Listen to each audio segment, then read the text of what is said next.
আসসালামু আলাইকুম। আশা করি আপনারা সবাই ভালো আছেন। আলহামদুলিল্লাহ আমি অনেক ভালো আছি। আজকে আপনাদের সাথে নতুন একটা রেসিপি শেয়ার করব। সেটা হচ্ছে পটলের ঘাটি, তাও আবার ডিম দিয়ে। তো কেউ আগে কখনো খাইছেন কি খান নাই অবশ্যই কমেন্টে জানাবেন। তো চলুন রেসিপিটা দেখে আসি। প্রথমে কাঁচামরিচ পেঁয়াজ তেলের মধ্যে লাল করে ভাজে নেব, তারপরে জিরা দেব। জিরাটা একটু লাল করে ভাজে যখন হয়ে যাবে, তারপরে দুইটা ডিম দিছি আমি।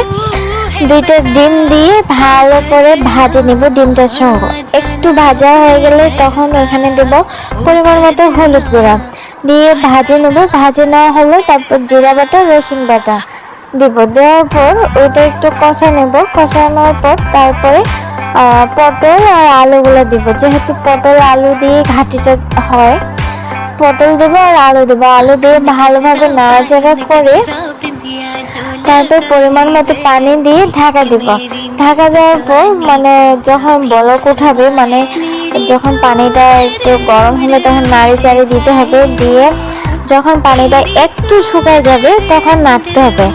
নাড়ে নাড়ে নাড়ে নাড়ে যখন সব আলুটা আল্লায় যাবে বা পটলটা একটু নরম হয়ে আল্লায় যাবে, তখন হয়ে গেল পটলের ঘাটি।